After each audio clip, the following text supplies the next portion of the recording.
I'm Wes Sullens. I'm with Stop Waste, which is a local government agency of Alameda County, and focusing on progressive policies around waste and issues in the region. And I do a lot of work with, outside of Alameda County, I do work with national, international green building codes and standards, and I'm on the LEED MR tag, and I've been there for a couple of years. So that's what kind of brought me to this forum, and my presentation today was on sort of setting the framework for the new credits in LEED v4 that have an impact on health and materials. Well, through my activity on the tag, I've always been someone who's looked at sort of the holistic view of materials, so not just something as being recycled content or energy efficient or whatnot, but having a more kind of holistic look to it. And then being on the tag, I was exposed to these, ideas and the leaders in the industry around the chemicals of concern and health hazards versus risk and all these things. So it's something that I've naturally sort of, I think, picked up, and I also see it as a very important side kind of conversation to be had about the overall waste industry and recycled content and things. If we're substituting products with materials that are recycled content but maybe have negative health effects, that's not necessarily a good thing. So we need to better understand the full aspects of products to make informed choices. So I think that this forum is a place to start to connect those dots.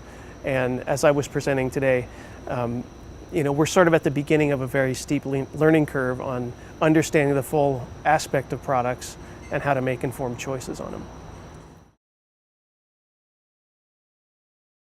I think that discussion was really powerful, hearing from people like the person from Vanessa from Kaiser Permanente, talking about what's the value of making these decisions as a purchaser, and seeing that there can be leadership in companies and how that can translate.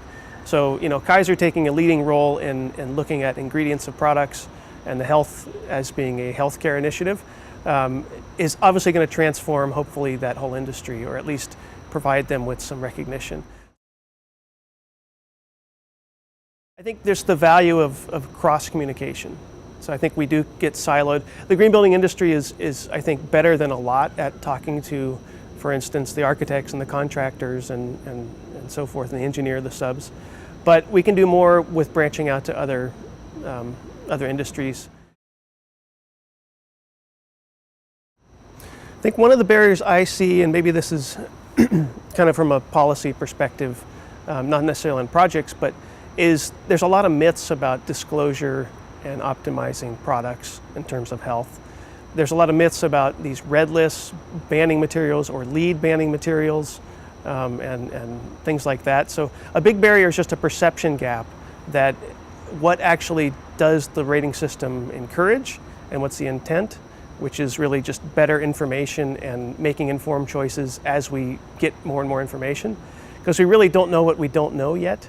And I think there has been some pressure from the outside agencies that are interested in this topic, to say the least, to kind of paint LEED and a lot of these movements as being banning of products, branding of things. And as I've heard someone say, this is the U.S. Green Building Council, not the U.S. Not Building Council. So it really is in all of our interest to build buildings and renovate buildings and not stop those construction projects or stop the materials from being specified. But it's all how do we make a better informed decision for the environment, for the occupants, et cetera.